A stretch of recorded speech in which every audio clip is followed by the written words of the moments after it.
What is up, Nets fans? Welcome to the Brooklyn Buzz, presented by OTGBasketball.com. I'm your host, Nick Fay. With me, as always, Jack Manuell and special guest, Zach Murphy of Nets Republic. What is up, fellas? How we doing?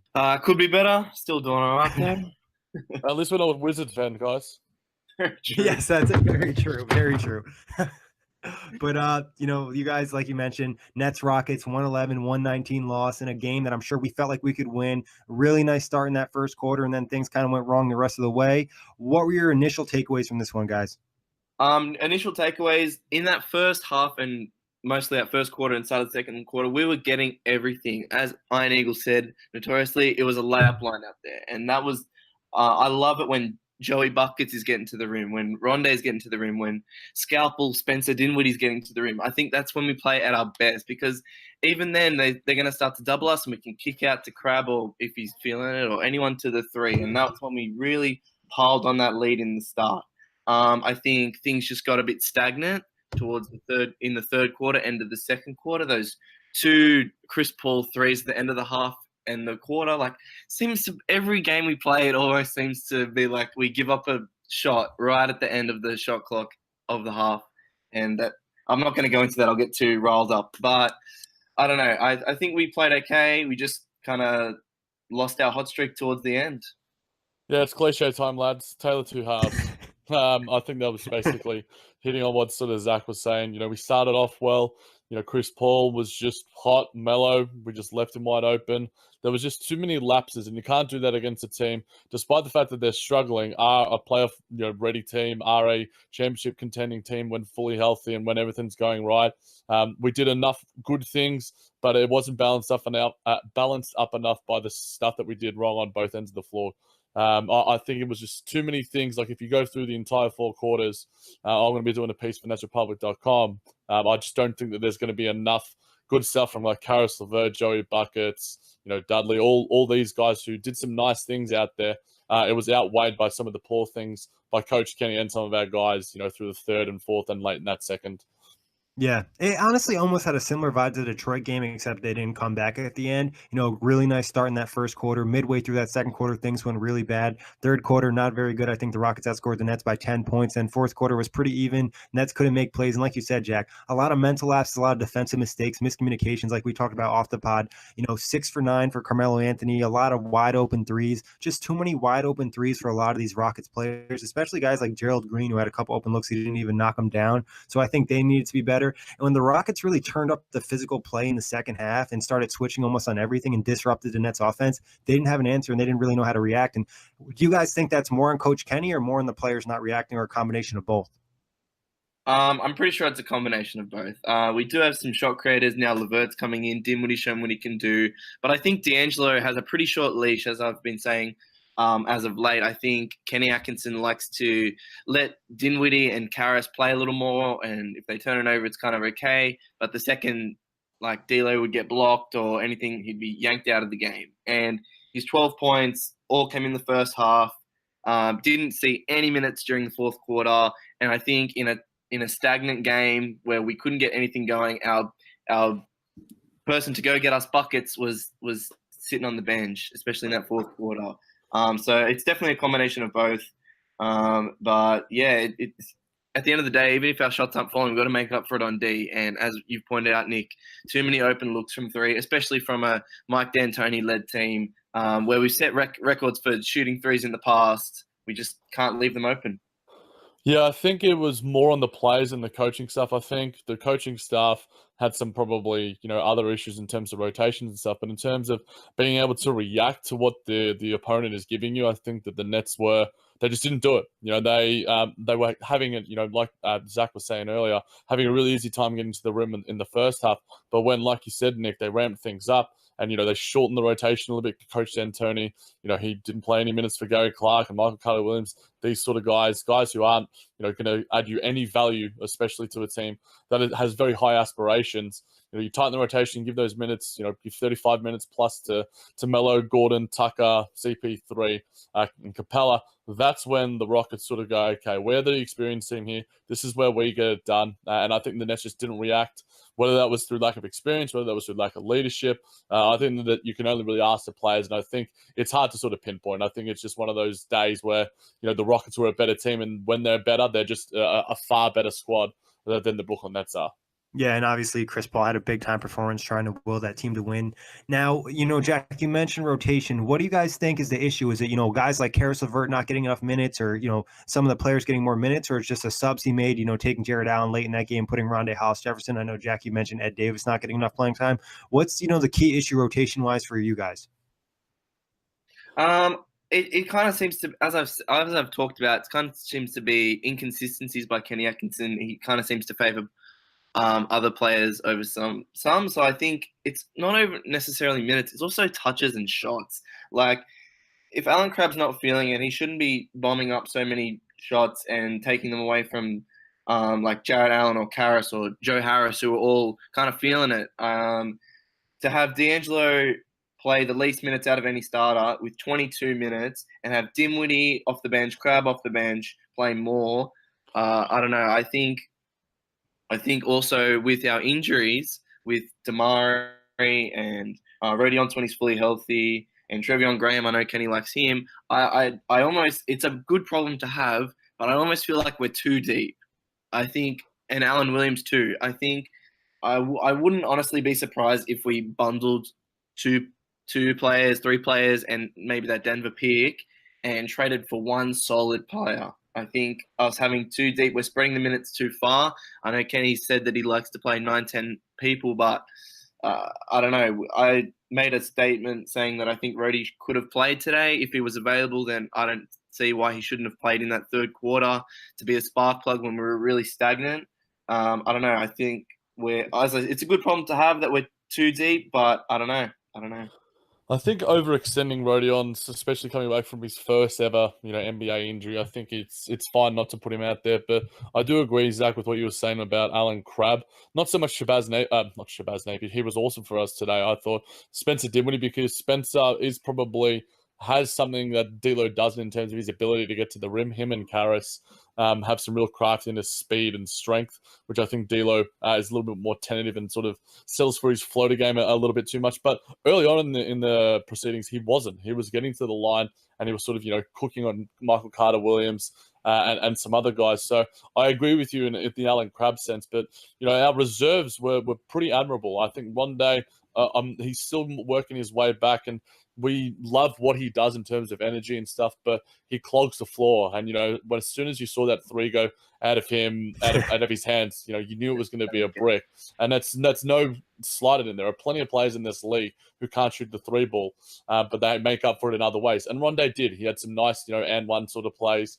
But I think right now, in terms of the fit right now, once we get Trevion and Damari back, I think we're going to see a very different, I hope we see a very different rotation, because there are plenty of issues, and D'Lo being one of them. Our front court against Capella being one of them as well. But I think there are some changes that need to be made, especially when fully fit. Yeah, obviously when Damari's back, I think that's going to actually make a solid difference. And then Trevion Graham, he can knock down his 3 ball with the defense he was playing early on. That should be a nice boost. But like you guys said, I think the D'Angelo situation is a little bit weird, and there might be something more to it that we don't necessarily know. But I think like you guys mentioned, some guys just need to see more minutes. Like Joe Harris, 7-9 from the field, 4-4 from 3. My man is cooking. Well, actually, Jack's man is cooking. My man, come on, man. Don't steal my love.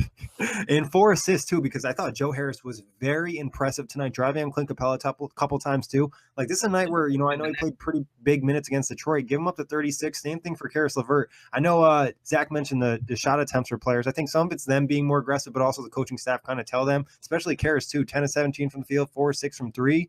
I like to see those guys get a little bit more minutes, even if it's just like 35, especially against an older team like the Rockets. It's not like this team's going to outrun you or anything. We have to worry about them being fatigued, and they're both pretty young. And like you mentioned, Jack, Rondae has his good moments, but you can clearly tell when he's out there that he clogs the floor. I don't know what to do with him. Maybe they do a better job of kind of setting up with different sets, but it definitely is an issue out there.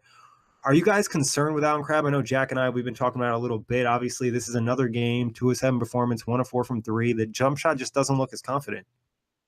Yeah, that's very right. It doesn't look as confident, although the form's kind of there. You can just tell as soon as they bring up the floor, he's just going to curl around the screen, and that's going to be his shot. And I think that's one huge thing that differentiates Alan Crabbe from Joe Harris, even though they're both primarily shooters, is Joe Harris can come off that screen, catch the ball, but then realize that he's being contested and fake the shot and drive, or pass it off again, as you've seen with 4 assists, which was the most in the whole Brooklyn squad tonight. Whereas Alan Crabbe, no matter how open or contested he is, it seems the possession just seems to end with him, and that's one thing that I think everyone's kind of latched onto about Joe Harris is his ability to not only shoot the 3 ball, but then drive and then draw the foul and then play some good defense. Like he's gotten time at the 4. He's a bit more bulked up than Alan Crabbe, and I don't know, it's real tough. You've almost just got to kind of ride him out because he's definitely going to pick up that option next year.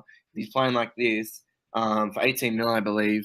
So I can see why the coaching staff are hesitant to bench him because we've invested this money in him. In theory, he should be a pretty good fit for the Nets. He's got the ability to be a good defender. You saw he got a block tonight. Ability to poke the ball free if he's really switched on, but if his shot's not falling, he doesn't contribute too much else on the offensive end. Whereas Joe Harris seems to do that, which is why I think Joe Harris has been given that starter role. Yeah, I mean, we didn't think that Harris would be a starter, but it's his spot to lose right now. Unless Alan Crabbe has a wild night from 3 and does something else on the defensive end, then it's Harris's spot to lose. And I don't think that there's any bias in that, despite of my general bias for Joe in general. But I think Crabbe, yeah, he's not adding, like Zach said, I think he summed it up pretty perfectly. He's not adding much when he's on the floor. Yeah, he was +9, but I think he was out there in lineups where Shabazz Napier was cooking, which I think probably reflected better on him. Same with Davis. He was out there at times where the Nets were just, playing some really nice offensive basketball, and he wasn't really adding much, despite the fact that he scored 5 points, 2 of 7 from the field, hit a 3. It was nice to actually see that, but I don't know what we do with him. Like sort of Zach was saying, there's a lot of money there. He's supposed to be our best 3-point shooter, but I think Joe Harris has clearly overtaken him in that sort of sense. So I think it's going to be the dilemma of the Crabbe throughout the season. Yeah, I think what the Nets need is either a blowout win or a blowout loss where they can kind of send Crabbe out there and let him shoot like 10 threes or something and hopefully find his rhythm back because like you guys said, he could be an important part to this team, especially if him and Harris are cooking on the same night. It's just a really tough defend for defenses. But talking about the other Allen, Jared Allen, did you guys feel like he looked a little bit of fatigued and maybe even not even just the second half, but a little bit in that first half? Capella really bodied him up. Capella obviously is bigger than him, but not by the giant margin. Yeah, I don't know if I'd boil it down to fatigue. It was kind of he seemed a bit timid out there. He had some opportunities where he could really go up or really hit a nice little post move. I know he had one towards the end. He grabbed it in the mid block on Chris Paul, and that's a shot where you just hook it or you do a quick spin to the hoop every single day. And he kind of stood there and tried. I think he overthought it, or I don't know if he couldn't be bothered or whatever, but he just kind of held it. And Chris Paul, although very small, he's a pretty good post defender and poked it free. And I don't know. I feel like we need to get Jarrett Allen more involved in offense. I think going back to last game, Dinwiddie did it really well, giving him opportunities in the clutch, and that's something we really need to see out of him, especially considering he is one of our cornerstone players. He will be the starting center for years to come, and he has shown so much potential. I feel like we kind of need to give it to him a little bit more. He took 8 shots tonight, which is not bad. I wouldn't be opposed to him taking, say, 10.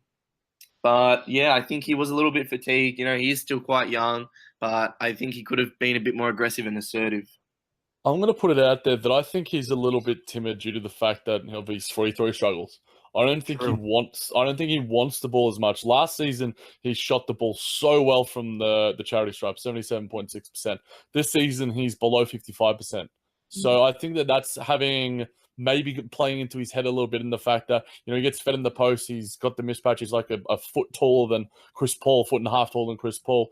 Back him in. And then, Paul can just give away the foul. Paul's also a very good post defender despite his lack of size. I think that might be playing into him a little bit. There were times tonight where, he just didn't look confident. I think confidence and conviction, I think, is going to be one thing.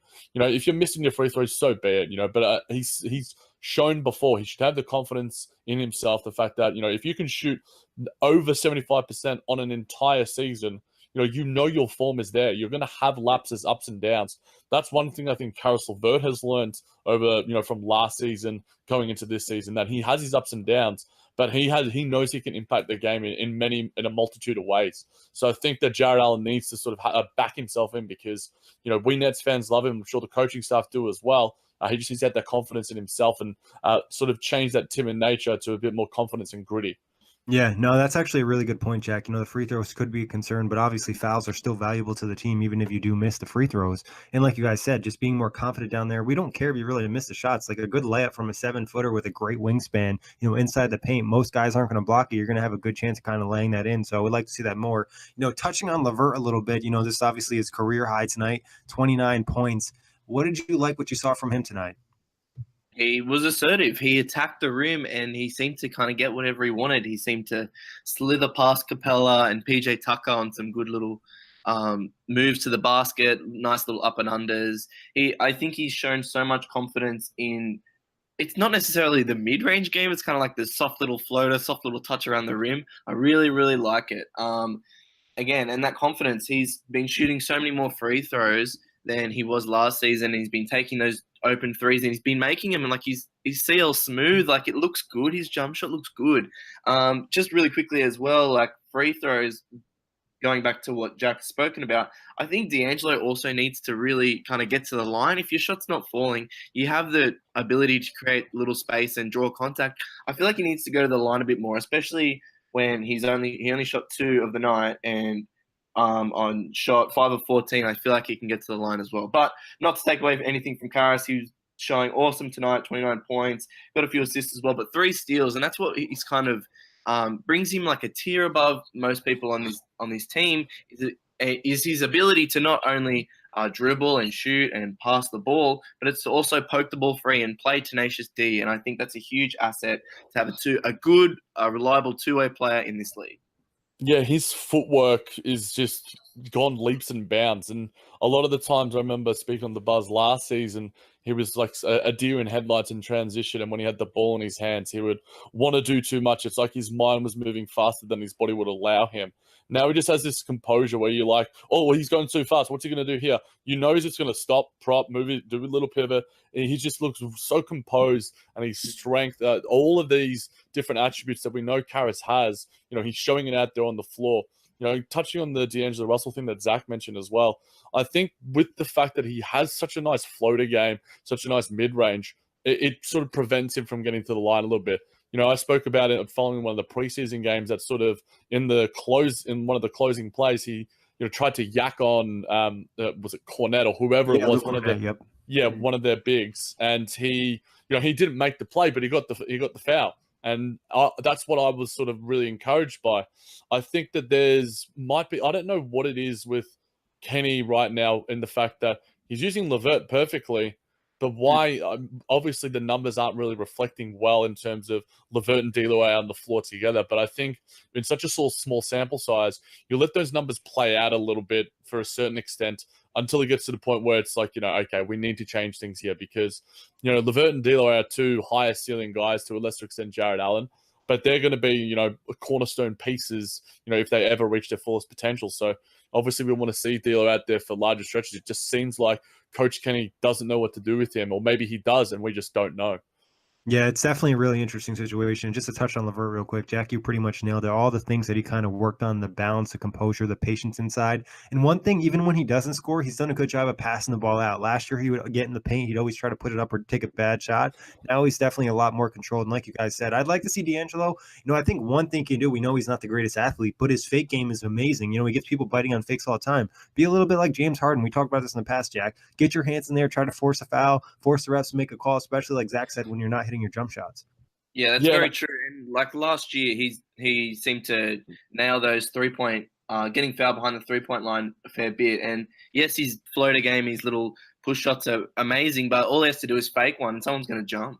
And I think it's really important to, if your shot's not falling and you're a scorer and you're an important cog to this piece, to this machine that is the Nets, I feel like he really needs to get to the line. I feel like someone who has the ability, and he can knock them down too. It's not like he's a woeful free throw shooter by any means. I I don't know. I just kind of think he should be a little bit more aggressive. I just love when this team is aggressive and gets to the line and gets inside to those easy looks, because it seems to be in previous times we'd fight so hard for a possession, we'd do so many good passes, and it'd end up in a three, and we get it, and we go ballistic, and then on the next end, someone just pulls up from three. It's like, why do we have to work for 23, 24 seconds per possession and give it up? I feel like sometimes we could just get to the hole a bit quicker, a bit earlier, and get fouled and get some free throws, calm things down. Especially would have been helpful in that third quarter when nothing seemed to drop. Yeah, it seemed like a lot of our play took a lot of time, especially in the final half, to get into our sets. It seemed like a lot of over dribbling, and then they wouldn't necessarily drive into the lane. They were sort of settling or kicking it out. Touching on the numbers that I was sort of hinting at, Michael Gallagher put out a tweet which was really good, and I mentioned the fact that Russell and LeVert weren't great together. They're actually plus 2.2 and 148 minutes together before tonight's game. So it's not that they can't play together; they're starters, and they're showing. I think that early on, and with Allen as well, I think Russell and Allen work really nice in the pick and roll. I think Russell works so much better when he has a capable center in the pick and roll. And we know that Allen with LeVert last season, I think D'Lo and Allen can be that this season. I think they can, be their own sort of entity. The only one that's been a negative is when all three are out there together. Dinwiddie, Russell, and LeVert in 55 minutes, they're a negative 26 in net rating. So I don't think you necessarily have to throw those lineups out there, because Dinwiddie has been so freaking good at helming the second lineup. When leaving LeVert, if LeVert plays your most minutes and then D'Lo plays, with your second sort of lot, and he might run the floor at times as well, or he just plays with LeVert, so be it. I think Coach Kenny should have now a sort of base to work with and go, okay, this is what works so far, then maybe this is what could work going forward as well. Yeah, it's definitely something to consider, especially working those guys. And there's still plenty of time to create more chemistry and work different sets. I don't think they take advantage of some of the skill sets enough on the floor. But any other, positive or negative notes you want to get in about the game? Just quickly to add on to Jack's point, I feel like we could almost play a lineup if Dinwiddie and D'Angelo Russell aren't necessarily getting along on the court with Karras as well as the three. I feel like it's almost too many ball handlers on the court at once. I know D'Angelo can play off ball. Karras has done it before, but it kind of feels like they all need to touch the ball on that possession, which can be a good thing, but it seems to be a not so good thing. I feel like we're better off if we have that shooter in Harris or Crabbe on the floor at those times. And I feel like we could almost experiment with splitting the minutes, much like people alluded to last season when Jeremy Lin and D'Angelo Russell were aiming to play together. It was kind of like, okay, they'll start together, but then they'll kind of stagger the minutes so one of them's on the floor at all times. And I honestly wouldn't be opposed to having D'Angelo or Karras on at all times, and maybe you can do some Dinwiddie and Karras rotations, and then D'Lo and like Crabbe, that Portland Trailblazer Nets combination of Crabbe, Napier, and Davis, which always seem to be on at the same time. I wouldn't be opposed to that, honestly. Just my 2 cents about that. Yeah, we mentioned staggering last show. I think that's something to consider, especially with LeVert and D'Lo. And like you guys said, seeing how you can kind of get Dinwiddie in there. And I think Dinwiddie and D'Lo maybe could work if they kind of continue to build chemistry. Obviously, these guys haven't played a ton of minutes together, with D'Angelo missing so much time last year and not being healthy. But Jack, any other notes you want to get in there about the game? Yeah, I just wanted to touch on that Shabazz. I think he's been great for us this season. One of our most consistent performers. Yeah, he's so good. He's so freaking good. Every time he takes a shot, he's making the right decisions. He just does the right things when he's out there. He doesn't need to play 25, 30 minutes a night, but whenever he's out there, you're going to get great energy, great little X factor, great spark plug off the bench. And he just provides us a different element. And, a really nice 3-point shot. He hit 3 in a row, I think, if my memory serves me right. And he was just awesome for us tonight. So nice little shout out to Shabazz. Yeah, definitely been impressive, and just bringing that energy in those 3-point shots is always huge. But Jack, you mentioned a topic to me a little bit. You want to bring it up? Yeah, so for me, the talk of Nets Twitter and the talk of the around the organization over the past couple of days before tonight's game was Spencer Dinwiddie and his contract status. Obviously, he's on one of the best contracts in the league, if not the best, and was last season as well. So what do you think the Nets do going forward, Nick and Zach? Like, obviously, there's a contract that could be, we can't offer it to him until mid-December. But what do you think the status of Spencer with the Nets is going forward, especially in factoring into the fact that we also have D'Angelo Russell, Shabazz Napier on the books? It's a glut of guards, so to speak, I guess.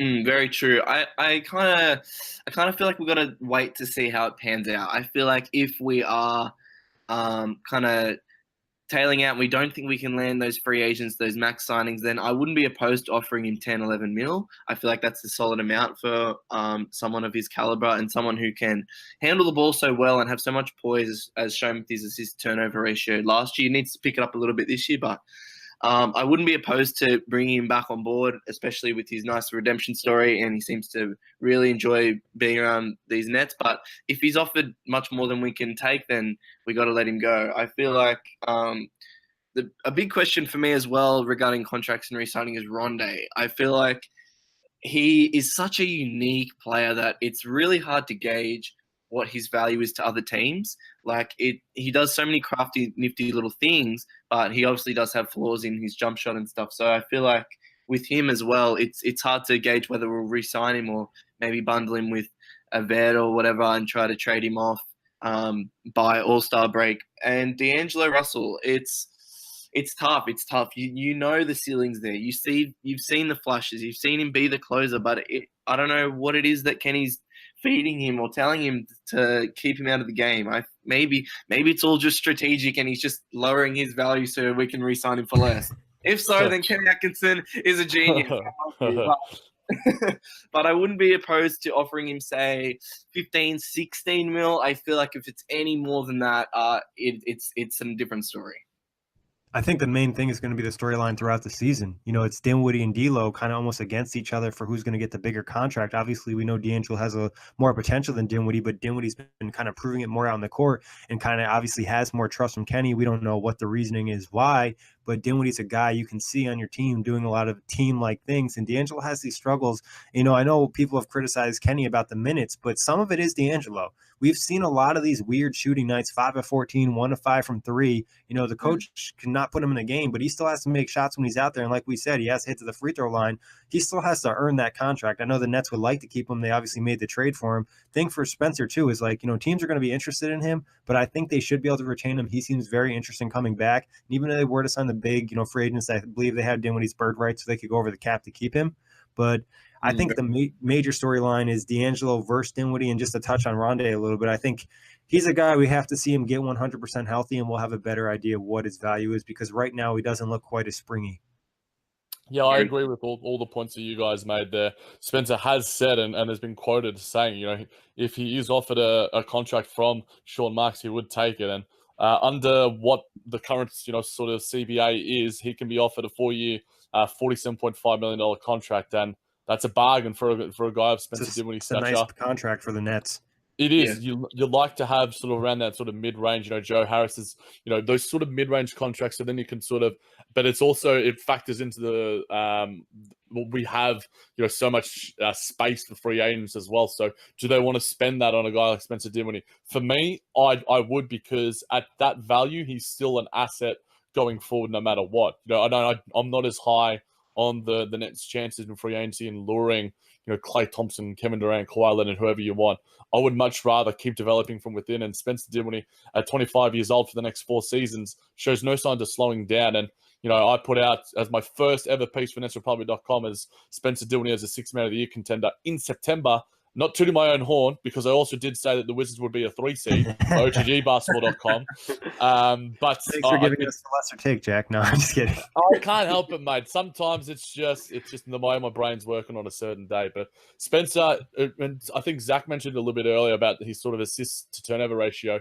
I think he's changed his role a little bit. He's becoming more of a sort of prototypical 6 man in terms of the way he's scoring. He still has the ability to facilitate, but because he's not starting anymore in the place of D'Lo, I think he's coming off the bench and he's becoming super efficient, which is one of the things that I sort of hinted at and was his goal. And I think Spencer Dinwiddie is going to be, if we're not going to re-sign him, then someone's going to be offering him something, because he's proven he's a starter. He's like in that Terry Rozier sort of mold where you know he can prove it on night in, night out that you're going to get something out of him on both sides of the floor.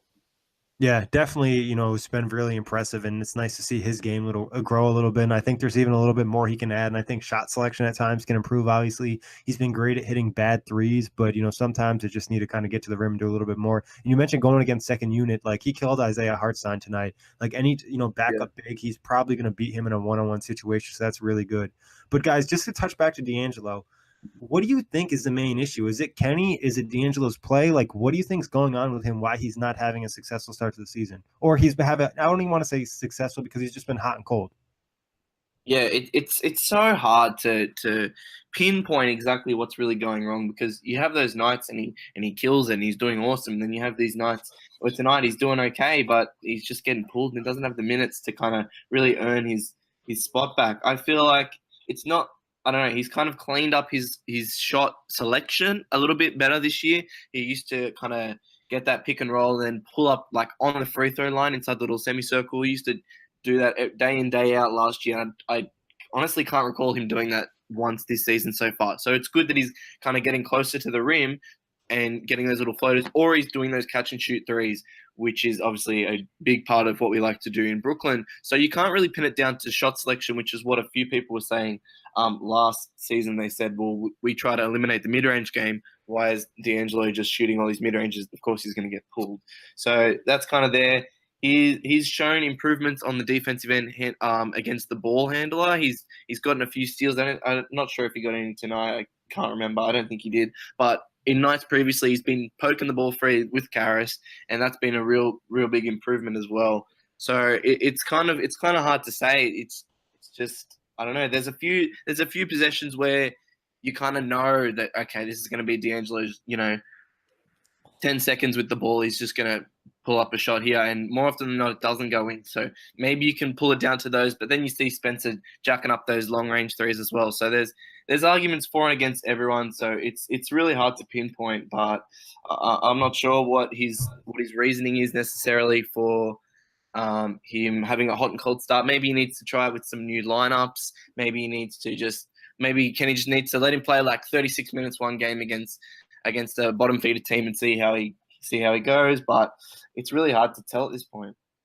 Yeah, it is definitely really hard to tell. It's just to be a fly on the wall, either in team meetings or even just to be in D'Angelo Russell's inner circle, because we know he says all the right things, and as does everyone in the Brooklyn Nets organization. But what he would be saying to his guys, to his mate, to his manager, to his agents, or to his close friends, are they getting a different narrative to what we're sort of being fed by the media and by everyone else? Because I think that you can't help but feel he must be frustrated because he's doing everything he can. He's obviously, you just see like a lot of the time how his brain is, you can almost see it in motion. Like, I need to make the right place. He feels the pressure. He doesn't want to get, yanked out of there. He knows it's a contract season.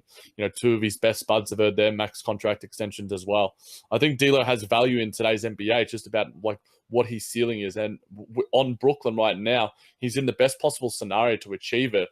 But I think Coach Kenny isn't doing him any favors in terms of how he's sort of utilizing him in lineups.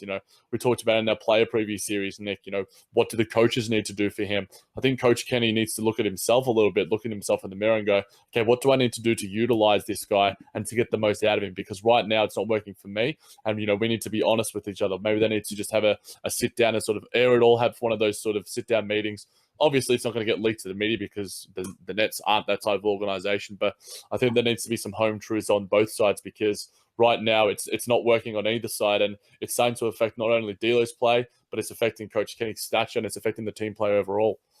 Do you guys think that it would make more sense? We kind of hinted at this for D'Angelo maybe to start and only play a few minutes, get benched early, then spend most of his time with the second unit, bring Dinwiddie in and do something like that, where he's getting a more of an opportunity to kind of run the show on his own, like Dinwiddie's kind of getting with that second unit sometimes?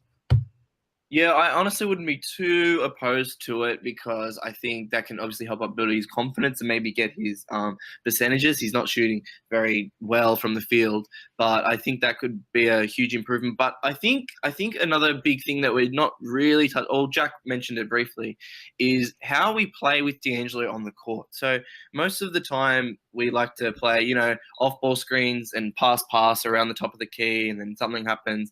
or along the wing. But when D'Angelo Russell seems to strive is after one or two passes and he's got the ball at the top of the key and Jarrett sets a good screen for him. And then they get that 2-on-1 play. And that's when I'm okay with D'Angelo taking those little floaters or those elbow jump shots if they're open, because more often than not they are. And if he is closed out, we've all seen those bounce passes. We've all seen those lobs. He has an incredible vision, and throwing it to Jarrett Allen's a 9 out of 10 chance of it going in around the rim. So I think we can just almost have plays for D'Angelo that are not just let D'Angelo go to work one-on-one. I think another thing is, I don't know, it might be because of his tenure in Atlanta, seemed to run a lot of Kyle Korver-esque plays for Alan Crabbe and Joe Harris. I honestly wouldn't be too opposed to having like Harris or Dinwiddie hold the ball, dribble up, even Shabazz, and, you know, off-ball screens for D'Angelo. How often do we see D'Angelo cutting baseline, running for a three, running up to the top for those open threes that we see Harris and Crabbe taking? It's barely ever. It usually seems to be off a drive and a kick or a corner look where D'Angelo gets his threes. And I think running some plays or allowing him to run some plays with other teammates for himself would be a huge boost for him, not only his numbers and his efficiency, but his confidence. And as I've said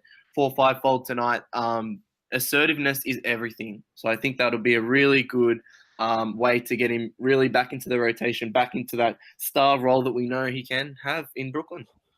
I think D'Lo and LeVert is the way to go for me, guys. I'm all about what they've been doing together as starters, and then it seems to just sometimes just all crumble at stages when they're both off the floor, and then when they reinsert, whether they're generally not reinserted together. It's always just like, okay, where's that chemistry gone? I'm all about maybe Dinwiddie just being the guy on the second unit and proving that. And at times, you know, playing him alongside LeVert, because LeVert and Dinwiddie just seem to work, have a little bit more harmony and a little bit more chemistry. So for me, yeah, I agree with all the things that Zach was saying about sort of, you know, running some plays for D'Lo, letting him sort of run the floor a little bit, letting him play more instinctual basketball, because a lot of the time you can just sort of see that, you know, he's just thinking about like the analytics, the play, what do I need to do here, rather than sort of just going out there and playing, which I think is what one thing that Dinwiddie and LeVert have done this season more than any other. They've just gone out there, know that they've got all the tools at their disposal, and just gone out and hooped. And I think that that's, you know, worked wonders for them over this 9 or 10 games so far. Sorry, 9 games so far. Whereas I think D'Lo is just suffering from being stuck in his head a little bit and just not knowing what to do and like when to make the right play, right pass, you know, right shot, because, you know, he's looked nice as a catch and shoot player as well. He's not horrible. I just think that there's just a lot of things that can be done. It's not going to be fixed overnight. Let's just put it that way. It's going to be a work in progress. Yeah, maybe it's getting a better feel for the offense. Obviously, he was in it last year, but, you know, he didn't play much like we mentioned. And I think Zach brought a great point up, you know, maybe running some plays for him, getting him some open looks. Him and Jarrett Allen definitely have that nice combo out there. You know, so something to keep an eye on. Obviously, it's going to be one of the major storylines. But going to the Philly game on Sunday night, you know, Philadelphia hasn't been playing amazing. They are coming off a win. But what do you want to see from this team? I would love to see Joel Embiid somewhat contained. He seems to have monstrous nights, and that strong physical offensive big man type has seemed to kill us in the past. So I would really, really like to see us kind of combat that however possible, whether it be semi-doubling him or whatever. I think that's a huge thing that we'd like to see going forward. And obviously, as I've just touched on, I really would like to have D'Angelo have some plays ran for him. Might seem sacrilegious to say, but I want to see Ben Simmons with another turnover triple-double, because that might help us out a little bit as well, because I think Embiid, you know, he's gonna get his own. Like I think he's gonna have a big night. But, you know, and I think that we don't match up well with the Sixers in any sort of sense of the word. But, you know, if we can have sort of that motivation, who knows what can happen. But going into the Sixers game, it's going to be tough to sort of get that W. But, you know, who knows? They might be off. They might have some injuries. They might be fatigued. It's going to be interesting to see. But, yeah, hopefully we can just have a 4-quarter performance, because in today's NBA, it takes 4-quarter performances. And when you don't have that engagement for 4 quarters, you have lapses and you have losses like we did against the Knicks, because, you know, despite the fact that there are, you know, bottom dwellers like Atlanta, I can't say Sacramento anymore, but other teams of that sort of, Cleveland, you know, it takes And in that Cleveland game, like we saw, Nick, when we recapped it, we were engaged for the entire 4 quarters. We sort of blew them out because that's what it takes to sort of get the W and to make a statement in today's league and sort of get that confidence going forward. But it's going to be a tough one because the Sixers are going to be motivated and they're going to look for some big performances. Yeah, I think one thing I'd like to see from the Nets as a squad in general is just play physical throughout the whole game. And like you said, Jack, mentally engaged, just a consistent effort. Just like don't change things. I'm sick of having these really nice starts in the first quarter and then things kind of just dwelling back down in the second quarter and then third quarter. It's rough. And then all of a sudden they try to turn up in the fourth quarter and they don't have enough time to win the game. And like you guys said, Embiid's going to be a problem. I don't know what Jared Allen's going to do. Jack, do you think this is, I know you've been advocating for Ed Davis to get more minutes. This is a game where we should maybe even see Davis more than Allen? Yeah, I mean, I don't really. For me, it doesn't necessarily matter. Like, if Allen's starting well on him, cool, keep him out there. But if he's starting to struggle, put Davis out there. I don't think Fareed has the capacity to defend a guy like Joel Embiid, but Davis does. And if he fouls out, cool, he's there. You're only playing. Yeah, you're only playing him 20 minutes a night anyway. If he fouls out, then so be it. You can play Jared Allen. You can do your small ball lineups with Rondé and Jared Dudley or whatever. But one little thing as well, I wouldn't mind seeing the Nets make some free throws. Because what were they, 12 or 20? 12 or 20. So I think it's the easy shot in the game, they say, so to speak. But, we're not doing too well in there. That's to say the least, because I'm just checking NBA.com now. We are not in the top 10. We are in the bottom 10. We are 22nd, 71.9%. So hopefully hitting our free throws will get us some easier baskets. And sort of like Zach was alluding to as well, I know he got really frustrated at those easy shots. We can't leave guys like JJ Redick open. We can't leave, not Kyle Korver, he's not even there yet. Robert Covington. Not yet. Not yet, right. But he might be soon enough, who knows. But I think we need to just defend better, hit our free throws, do all the fundamentals. But at the end of the day, it's going to be a tough stretch to get the W against one of the top teams out in the East. Yep. And agreed, really, really quickly adding on to that, I'd love to see some more steals and pushing the ball. I feel like in theory, it's such an easy thing to fix. And we were dead last, I believe, in transition opportunities made in transition field goal percentage.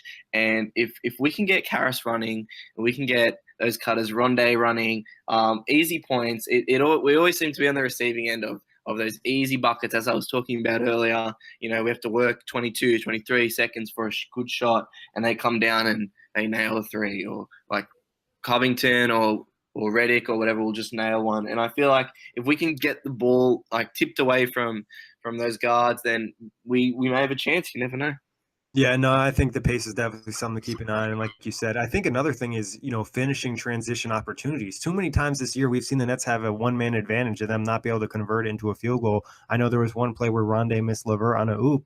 Like, that's something you have to do. You have to get those easy buckets. They're not going to come a lot, so you need to take advantage of them. And like Zach said, we aren't really forcing a ton of turnovers. That's something we need to pick up. The deflections sometimes seem high in the first quarter, and then it kind of dies down a little bit. It's just like the energy isn't the same throughout the game. But hopefully the Nets can, play a consistent four-quarter game and give themselves a real chance against Philly. They played them tough a couple times last year. But, guys, great show. Check us out, iTunes, Blog Talk Radio, OGBasketball.com, NetsRepublic.com, Dash Radio, and YouTube.